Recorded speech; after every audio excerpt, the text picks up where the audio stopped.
বিপদ থেকে উদ্ধার করার কেউ নাই।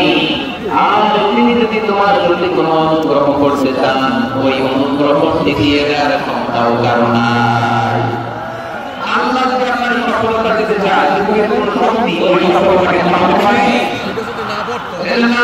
খবরদার, চিন্তা কিনা পালন করে না।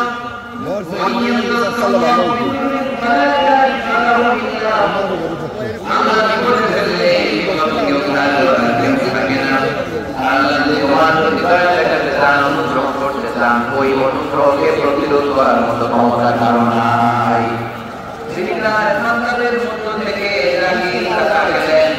যত ইচ্ছা করতেন, তিনি ক্ষমাশীল, তিনি মেহেরবান। তিনি ক্ষমাশীল, তিনি মেহেরবান। তাহলে